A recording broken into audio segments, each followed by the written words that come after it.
And we're glad you're all here today. You're not supposed to do this, but I'm going to do this anyway. I've got special friends here today, Joyce and Andy Thompson. When I came to this church 30 years ago, they were, Andy and I guess Joyce also, and Ted Fletcher, the three of us were some of the main ones who were on the Morrisville Business Association when we first started that thing. And I got to know them, really become good friends. Married, we've taken a summer break from the John series, and I'm going to have trouble with this again. I can see this thing here. At any rate, we're going to be in, we took a break from our John series, and we're going to be in marriage and family for the summer. And today we're going to talk about finances a little bit, but Andy and Joyce have been married 61 years, and so it's good to have them here. So if you have any questions about anything I say today or in this series, you can ask them or the Salzmans down here who've been married way longer than I have or whatever. But today will be a little bit unusual service as we go back to that, but I'm glad to have them here. Actually, Andy grew up in this church, not First Baptist Church, when it was a Methodist church, back way before we got it from the Methodists back in '65. So it's kind of nostalgic to see the whole place and what it looks like. Looks a little bit different than when he was there.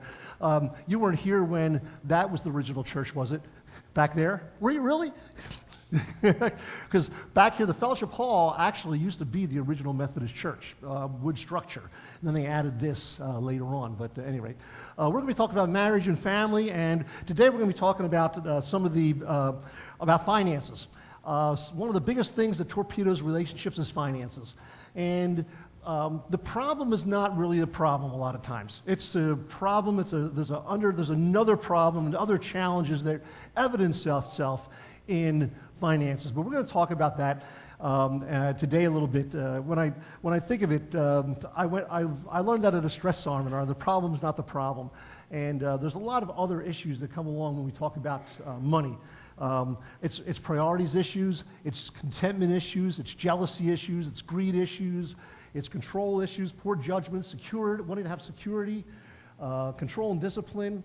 And we want to address some of those things today as we look through finances. Now, when I first came, this is a problem. I think there's like 2,000 verses in the Bible. I mean, you can just think through the things with me. I mean, there's the talents, there's the woman who's might, there's the Good Samaritan who uses finances to help the other person, along. As you look through the Proverbs, there's all kinds of words on money. So I actually took 8 weeks, and we talked about different aspects of it, from retirement to work ethics to everything. But today I'd like to just hit this particular subject a little bit more. And in order to address it, some people think it's interesting because you grow up, we didn't have a whole lot of money. And I told you we didn't start out here with a whole lot of money. We had, I think, $13,000 plus the parsonage and our health insurance. And, I remember Mikhail was the one, Dad, are we poor? Can't go on this vacation or can't do this another. Are we poor? No, we're not poor. God provides for us. And I used to sell AMSoil as a synthetic lubricant, and back in my college days, hoping to support myself in planning churches or whatever. But the reason I mentioned that is I went to a sales seminar, and the thing they taught us, because AMSoil was more expensive, the synthetic was more expensive than regular, was always ask the person if they're complaining about price, compared to what? And when I say, are we poor, and I ask you to raise your, Mikhail asked that question, or we raise our hand and say, are we poor, consider, are you poor compared to the person in Haiti who's making $2 a day?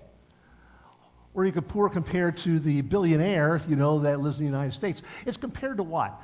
And I will tell you that none of us are really truly poor. And if you know Jesus Christ, we're really rich in Him also. I have a video I want to show you. I thought it was funny. I hope you do. And to introduce what is poor, and then let's go and talk a little bit about finances this morning. Go ahead, guys. Poor. We weren't even poor. We were po. We couldn't afford the other letters, man.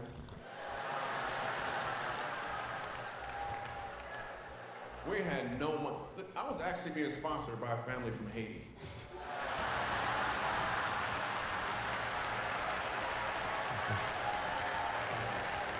That's a funny joke. I see this lady over here struggling. She don't know if she should laugh. And I said,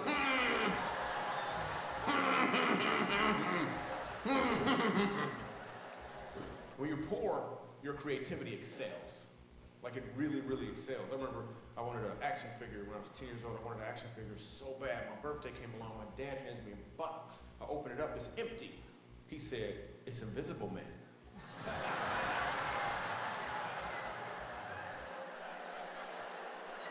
I was like, "That is awesome." I played with that thing for like 3 weeks, man. So my brother hid it from me.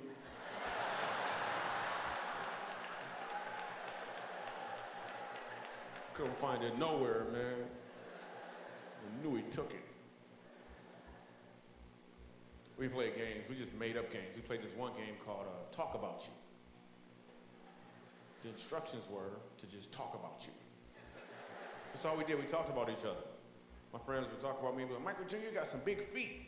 And I was good at this game. I was like, "Oh yeah, well, you so dark-skinned. I bet if you ride a motorcycle, you get a ticket for tinted windows."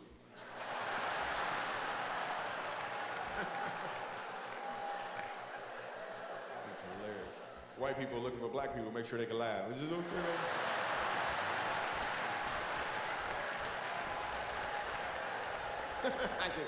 It's okay? You sure? No?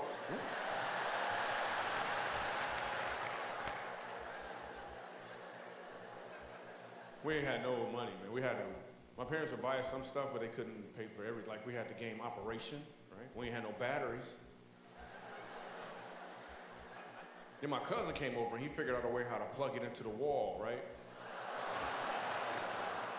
It's a whole nother game now, man.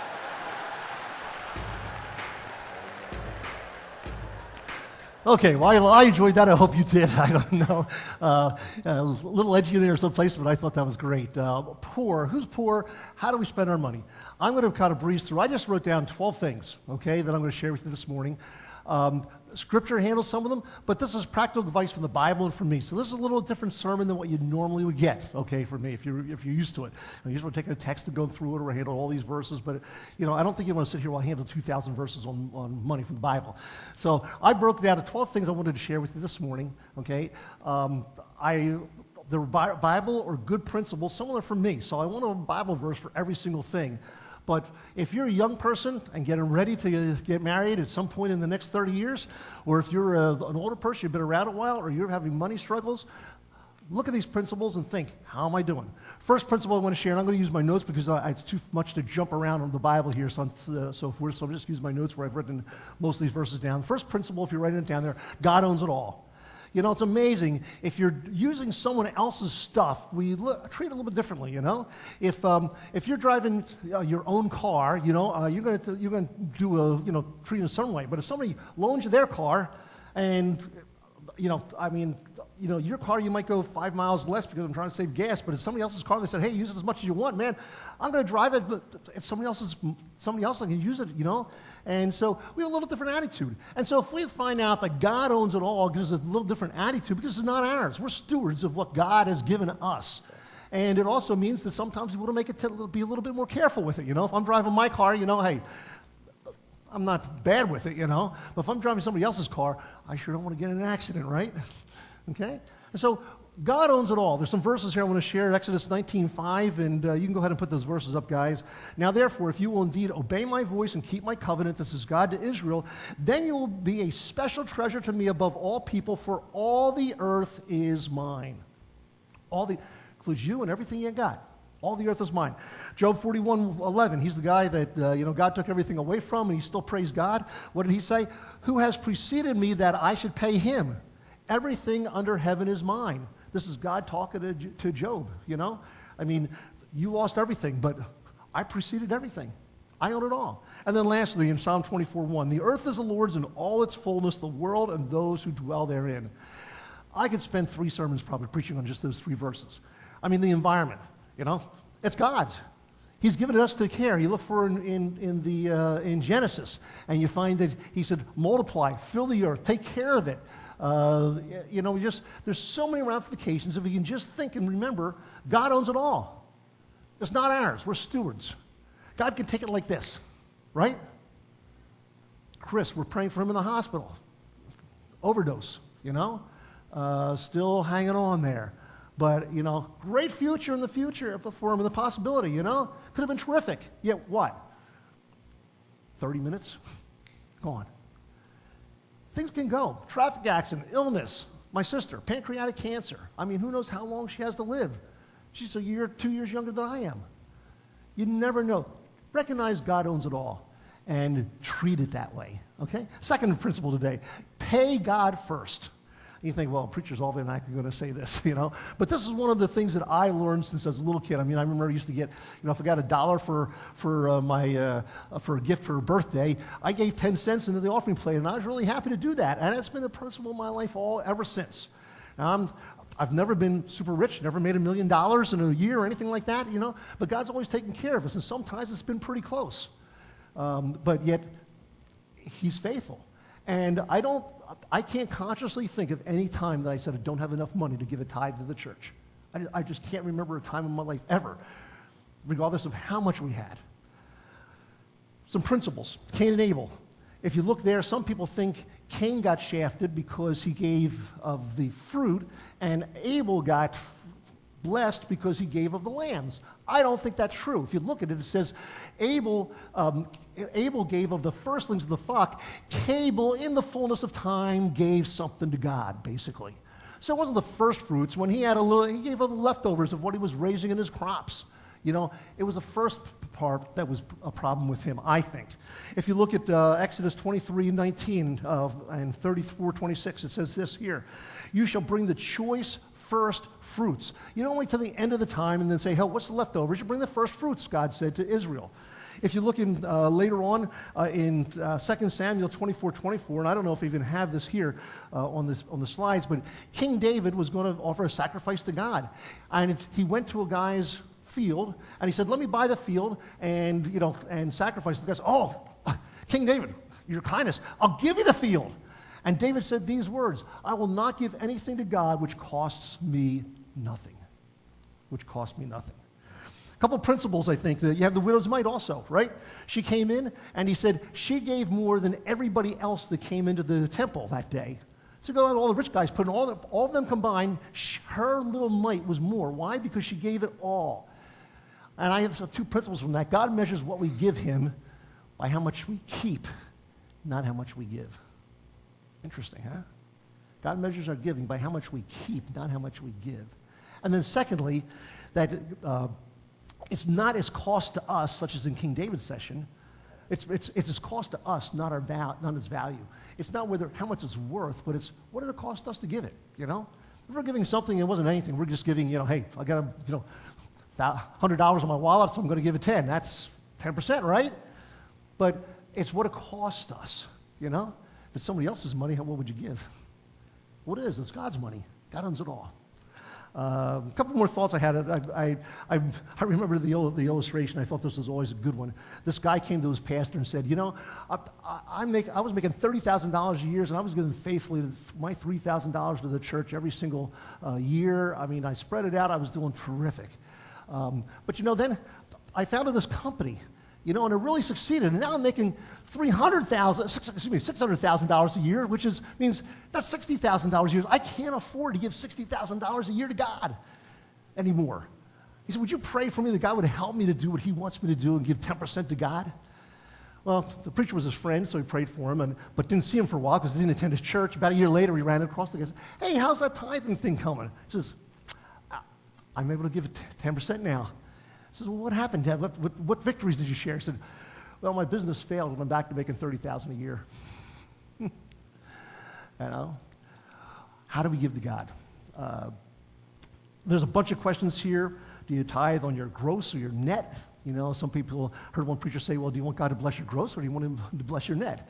Do you tithe 10%, or is it, whatever, cheerful giver, as God prospers you in Corinthians, how much, I think 10% is a good start, but, I don't think God lowers things in the New Testament, but in the New Testament it doesn't tell you exactly you must give this exact amount, but, as God had prospered you.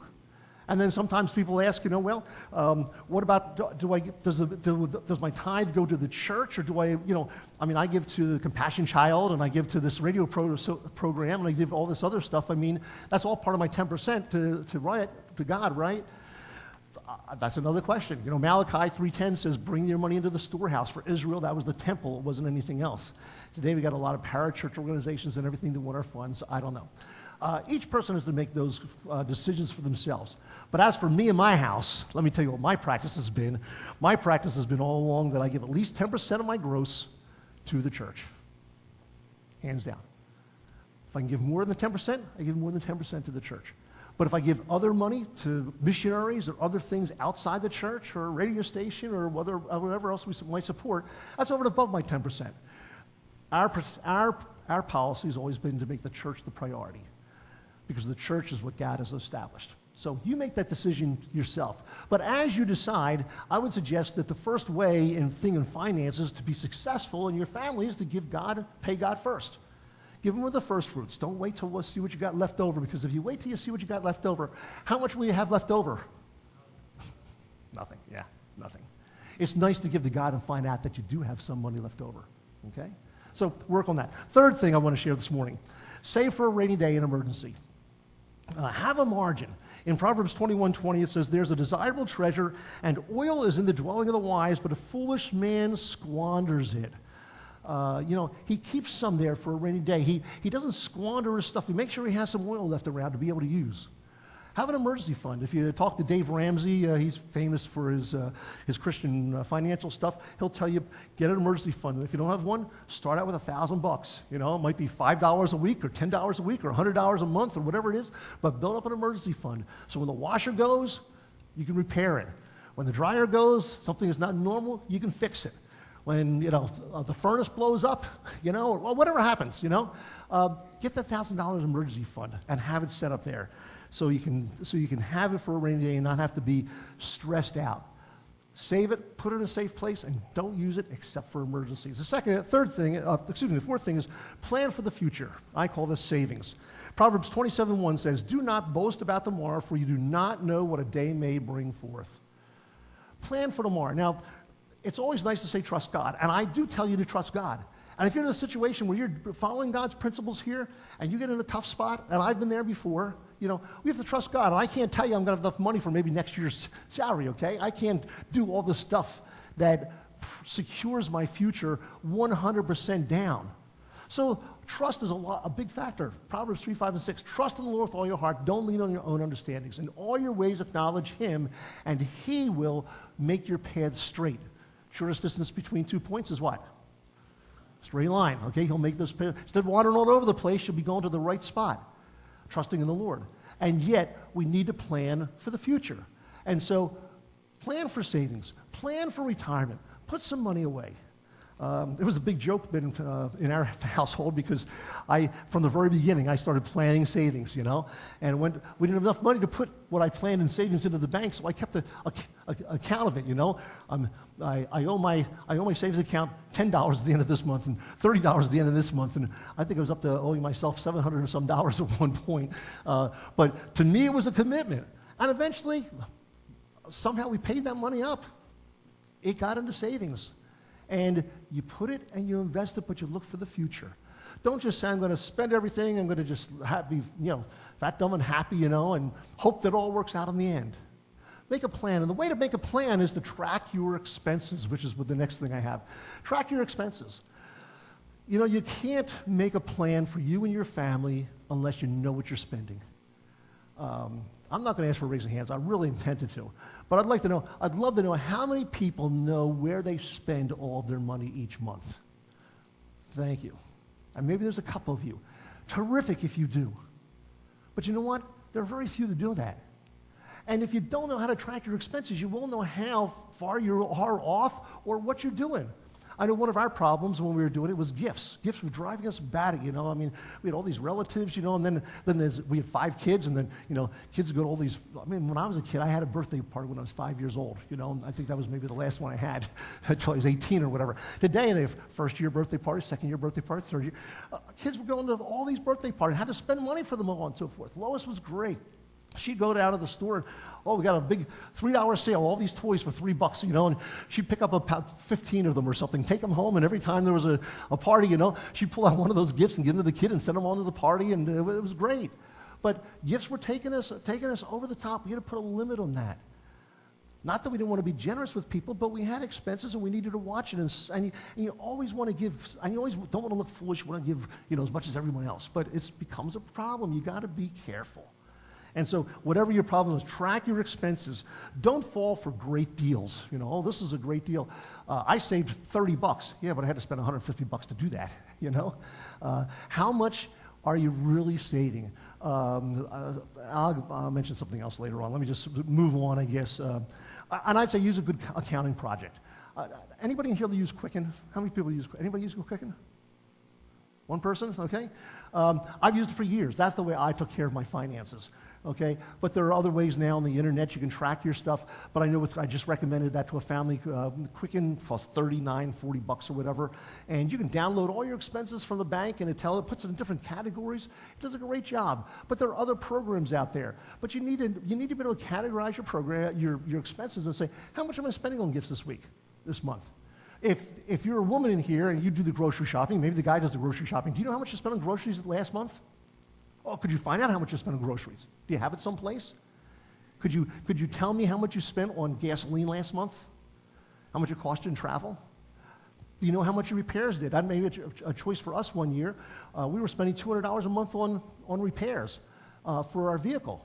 And we found we could buy another car for $110 a month. And so we made the change. $110 is better than $200. But we would have known that if we hadn't known that we were spending $200 a month on that vehicle. It was costing us a lot of money. Or maybe we had too many vehicles. Which vehicle do you keep? Which vehicle do you get rid of? So it's important to track your expenses. If you don't track your expenses, there's no use in putting a budget together because you don't know how much you have to spend it on, It makes it kind of useless. Then spend less than you earn. That sounds easy, but it's true. Just spend less than you earn. If you're making a certain amount of money, you got to know how much you're spending and don't overspend it. If you overspend it, how are you going to get the extra money? No. How do most people get the extra money? Credit card, yeah. And then you start to see those charges come up, and they're maybe 5% or 10% if you get a really good deal, but now they're with what, 18%, 24%? I won't ask how many of you might be paying 24% on a credit card, It just goes there. And it's too high. If you can't afford to buy it today, you can't afford to buy it tomorrow with interest. Let me say that again. If you can't afford to buy it today, you can't afford to buy it tomorrow with interest. And some people say, oh, well, I got the car at 0% interest. Well, and that might be fine. But if you're buying a car, when you finish paying for the car, in 5 years or whatever it is, you've already put that in your budget. Keep on putting that exact same amount into a bank. And guess what? In 3 years, you'll be able to go and buy another car to replace that one. But if you spend that money, and in 3 more years, you're going to go out and you're going to buy another car and put it interest and so forth. If God's blessed you with finances, you can buy cash, that's great. Otherwise, do what we've done. We've paid cash for all of our cars since that very first one I told you I paid $110 for a month. That was a Dodge Omni back in 70 or 78 Dodge Omni or something like that, But my cars cost $4,000, $5,000. I don't think I've paid more than $5,000 for a car. Now, if you can afford more blessings to you. But I have some people that come and say, you know what, I'm just in so much debt, I can't afford this. And, they're driving a car they paid $25,000 for. I'm thinking, you're buying a car and putting the interest on a car that works, even if it's $15,000, and you're asking me for advice, and I'm driving a car that's worth $4,000 or $5,000. I'm driving it to 250,000 miles. We got to make wise decisions. Spend less than you earn. You can't afford to spend it later. Get out of debt, number 7. There's so much in the Bible. A lot of those verses I talked about, it talks about debt. Credit card debt, all kinds of debt. If you have debt, except for maybe a house, and possibly a car, but again, I don't think cars are a good investment. Let me mention one more thing. You go and you pay 0% interest on a car, guess what? You're paying more for that car. If you're going to walk in with cash, they're going to sell you that car less than they would if you're asking for a payment plan. They're going to get their money. So don't get trapped in this thing. Oh, I got 0% interest for all these for 5 years. People at furniture sales now, and I used to work at a furniture store. Come on in now. No money down, no payments for a year. Well, at the end of the year, your interest rate's 15% or something like that. And let me tell you, I worked in the companies like this. You miss one payment, and guess what? You've nullified that contract. It's no longer 0%. It's at 24% in, which is whatever it is in the contract. And that's why they do it, because most people are late on at least one payment, and now they can charge them the full amount. So just watch that stuff. Get out of debt. Don't make bad decisions, okay? Proverbs 28:12. The Lord will open a good treasure, his heavens to give rain to your land in its seasons, and to bless. God bless us. All the works of your hands. You shall lend it just went away. I'll read it here. You shall lend to many nations, but you shall not borrow. This is God's instructions to Israel that he was going to provide for them. Psalm 39:7-21. The wicked borrows and does not repay, which is what happens in a lot of debt situations.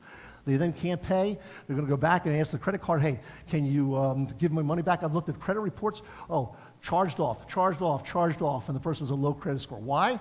Because they didn't pay their bills. Proverbs 22:7. Now you go to the next one, if you would. The rich rules over the poor, and the borrower is servant to the lender. Do not be one of those who shakes hands in a pledge, one of those who is surety for debts. If you have nothing with which to pay, why should he come and take away your bed from underneath you? Or why should you lose your house? People are living in their cars because they violated this principle. Maybe I guess that's a good reason to have a good car, huh? So you live in it? I don't know. Ecclesiastes 5:4-5. When you make a vow to God, do not delay in paying it, for he has no pleasure in fools. Pay what you vowed. Better not to vow than to vow and not pay. When you sign a contract, I'm going to pay so much for a house or a car or something else like that, and you just don't pay, and you don't have enough to cover what you owe them, then you're not paying. People get into situations, I understand, sometimes. But some people live in those situations. You know, they're on the third bankruptcy, you know, and they're counting their 7 years down until they can file their next bankruptcy and, you know, get rid of the debt. You know, problems come, but work on the debt. There was one book I read, and by the way, I've got all these books over here. I've read all of these over the years, okay? There's more, and I couldn't even find some of them. But one of them was really great. This guy was talking about how to get out of debt. And I mean, it was a tremendous book, but it was really hard. I mean, it was like, you know, sell everything you got, you know, anything extra you have. Got 2 cars, sell 1, you know, you got hold a yard sale and get rid of all the stuff you got laying around. I mean, never go out to eat or whatever. I mean, it was really strict. But the people that followed it, you know what? In a year or two, they finally dug out of their debt. And what a relief. Get out of debt. It's such a hard thing to have hanging over top of you. Cut the non-essentials if you're tight. I'm getting ready to cut our cable and figure out a different way. Both my children have that down, you know. Jamie and Chris, I'm just not quite sure how to do that yet. I'm working towards that, you know.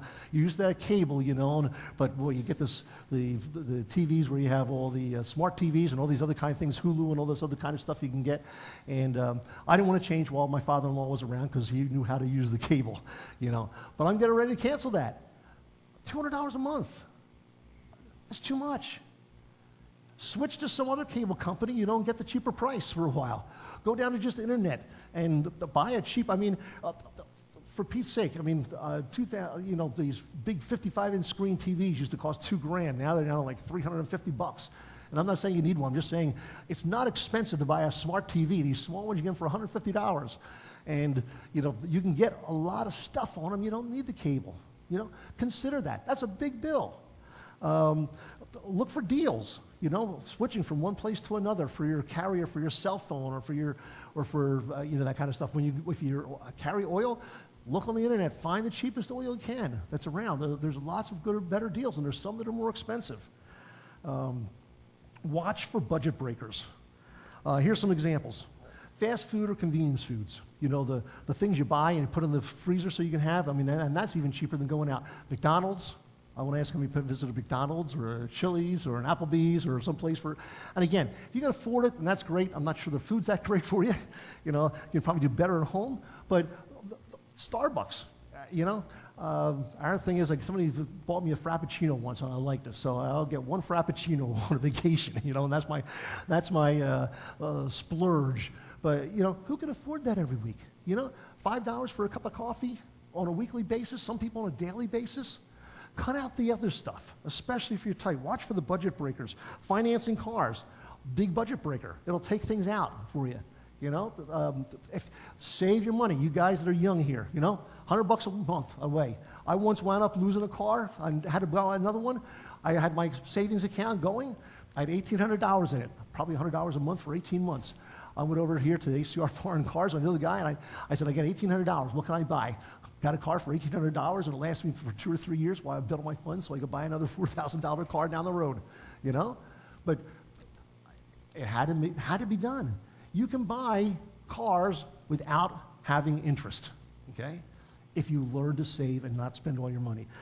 Credit card interest, cable, I already mentioned gifts, so I'm going to skip over all of those. Next, I'm going to throw a couple things in here before we get to this end part. I just added these this morning. Guys, can you go to the next slide? This is the old one, guys, isn't it? Is this the number 2 one I just sent you? No, there's one that says number 2 one I sent you on the email. I'm going to keep on going on Be Generous, and we'll go back. If you can go back and find that, because there was another couple slides I stuck in there. So kind of fun. Wanted to share them with the group here. Be generous. Money is stuff that if you're ready to give it away, if you're generous, you have a different attitude about money. Being generous will break greed in your heart. You know, greed is, I want this, I need this, I can't help somebody else out. Giving to somebody else is a great benefit. And I don't want to share stuff that I've done or anything like that in the past, but I will tell you, it's a blessing to be able to give. Even if it's a little bit of money, goes to a spot. Generosity will breed contentment and really change your heart.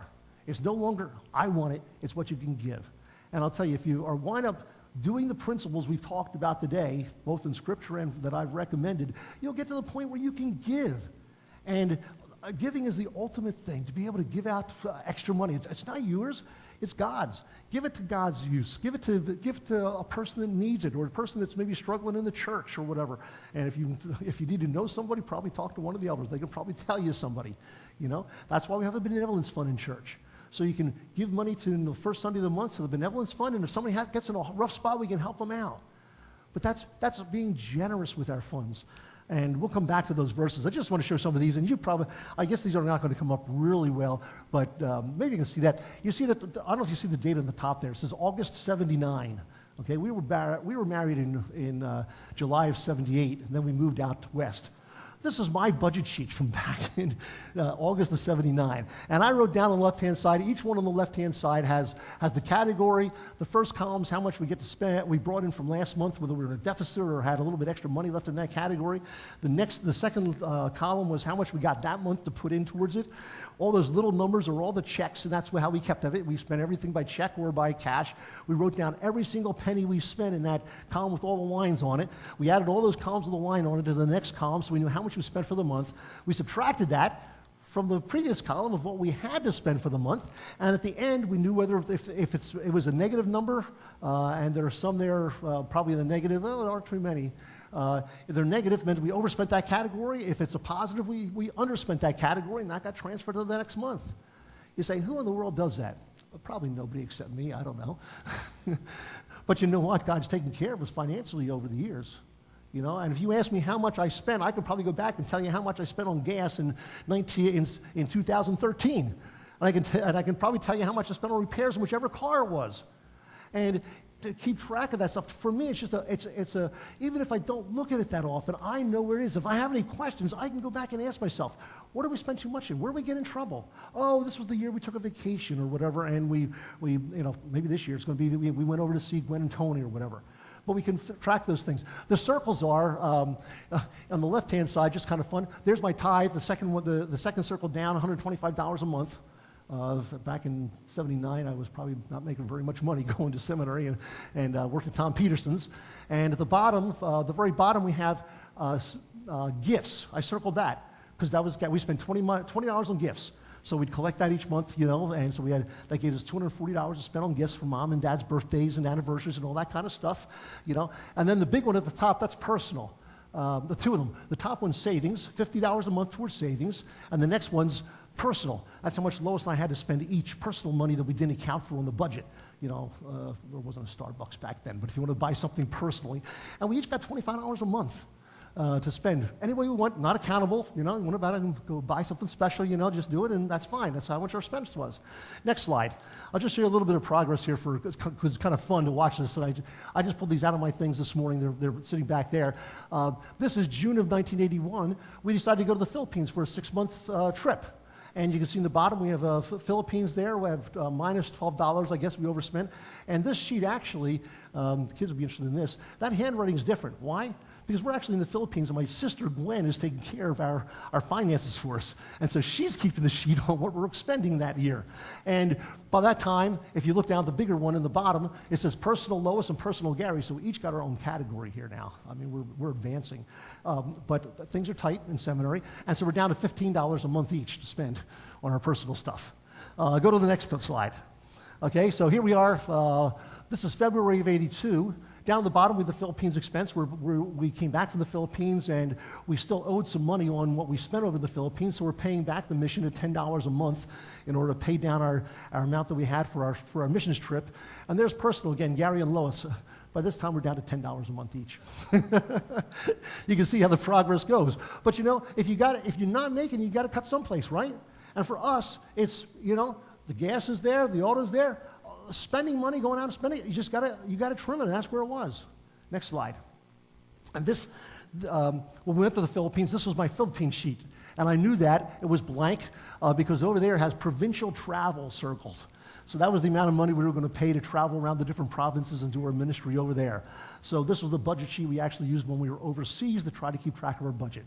And then lastly, I stuck one more slide in here. This was an ad. I found this in the actual folder that I was doing this stuff. It says, the ladies look at the husband with papers around her.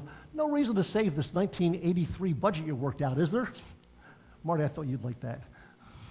She's always asked me, can I throw this out? Do I have to keep this? And I'm always a saver keeping stuff. And yet, obviously, the fact that I stole my budget from 1979 means I keep stuff, okay? But keep track of stuff, Make sure you know what's going on. Next slide. This is where Be Generous was, and I just want to run through these couple of verses here. Start halfway down. For that is his only covering. In other words, it says when you loan something to somebody, don't charge them interest in the first part. Don't charge interest to a fellow Israelite. And then when it comes down on his when he doesn't pay, don't take his garment because that's all he has to sleep in. Okay? When he cries to me, I'm going to be gracious to him. So, treat fellow believers, in a little different way maybe than you treat other people as you're going through life. Next slide. Be generous. Proverbs 22:22. Do not rob the poor because he is poor, nor oppress the afflicted at the gate. So, it says be generous. Be a little bit more caring for those people that are not of where you're at and don't have as much as we have. And then James 2:15 and 16. If a brother or sister is naked and destitute of food, this is a New Testament verse for us in the church, and one of you says to them, depart in peace, be warmed and filled, but you do not give them the things which are needed for the body, what does it profit you? And so this is a part of what we do with the benevolence fund. If a person comes up with a need and someone else in the church doesn't have the privilege of helping them out, and the elders find out about it, then we help them out. And I know at least one time we didn't have enough money to help the person out. And some of the elders contributed personally to make sure we had the money in the elders fund in order to do that, the benevolence fund. So we're committed to following through on these things. Last one, number 12. Read a good Christian finance book. This happens to be just one. It's over here. It's one of the books I read. In fact, I gave out hundreds of these overseas. It's called the Total Money Makeover by Dave Ramsey. I'm not saying he's the best author. I've got a lot of other authors here. Actually, I enjoy other authors better than him, but Larry Burkett was one of my favorites, but he's with the Lord now, and some of his books are still available. And Ron Blue has some great books that talk about how to get out of debt, practical stuff. Buy one of these books and look at it. The one for Ramsey, it costs $20, but you can get it on his site for $13.15, and I just found it last night for $3 on eBay. So this should not stop you from getting a book. Buy a used book. Be committed. Read it. Follow its principles. Some of the other authors I have down there: Larry Burkett, Ron Blue, Randy Alcorn. Read a book and determine that you're going to follow finances God's way. I don't agree with everything they say. Another thing I'll briefly mention as we close here is a college fund. Dave Ramsey talks about getting a college fund and putting it away for your kids. To be honest, we didn't have money to do that. As a pastor and what I was making and all the other expenses and stuff, we didn't have money to provide that. And my kids knew that from little up. I said, I'm not going to be able to put you through college. And we had some money we gave each one of them eventually over the course. I think it was like $7,500 or the equivalent they got towards their room and board or toward their college. That was over a 4-year education. But, and I'm going to put them out. I don't think they'll mind if they do. I'll pay for it later. But, Carissa, I remember the day we were taking Carissa over here, driving her home one day to school. She said, Dad, and I've been talking for a while about how she's going to do it. She said, Dad, I don't know how I'm going to pay this. She said, you know what? I think I'm going to have to join the Pennsylvania Army National Guard. That was the last thing in the world she wanted to do. I was shocked, when she said that. But she did that. She paid her way through. She used the Army to pay her way through school. And to boot, she met her husband there. So you're welcome, dear. Jamie, she went to school. She took 2 years at Bucks County first. Paid for everything. Had it paid off. She didn't have to pay a penny for school. Over and above, she came out of there debt-free. When she went to college, I was able to give her some of my GI Bill. Caleb, he worked the best he could, and he went down to there, and he got a football scholarship. If you remember coaching with football, and got a football scholarship going through. Had a little bit of debt, paid it off, and he's probably, all my kids do extremely well in the finances. Maybe I taught him something, I don't know, but they're doing great. Jonathan, his goal was go to school. I'm making more money when I get out, and I can pay him when I get out. And that was true. He would have made more money the year he left college than I made at that present time after being a pastor for like 25 years. He would have been way up there. Who can know the future? His plans were gone. We wound up getting saddled for his debt for a while. Finally, a lot of it got forgiven because of his particular situation. But,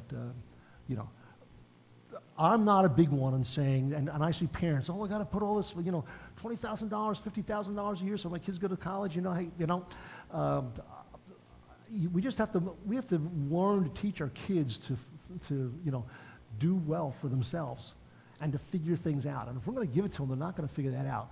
And if you got kids going to college, and you can pay for it, fine. But when you trap yourselves into debt and credit cards and all this kind of stuff, and now they're coming after you to pay the college bills for the kids, we got a problem. Figure it out before you go. A little different view than what Ramsey has for me. The theme, handling money God's way can relieve stress in your marriage. Handling finances God's way can handle stress in your marriage. Doesn't mean you'll have other stresses. And as I say, money problems are oftentimes just a symptom, not the problem. But if you can take away the symptom, then sometimes you can work on the problem, or whatever it is, and it can help you go the right direction. Dear Lord, we just thank you for the finances we do have. Every one of us is sitting here with clothes on our bodies. Each one of us is going to my knowledge, is going home to some sort of a house or some place to live, and I don't think there's anyone here living in a car. And some of us have been pretty strung out on finances at times. But we thank you that if we follow your principles, that you will help us to be honored, and you'll bless us, and you'll make us be able to be successful in life if we'll just follow your word. In Jesus' name, amen.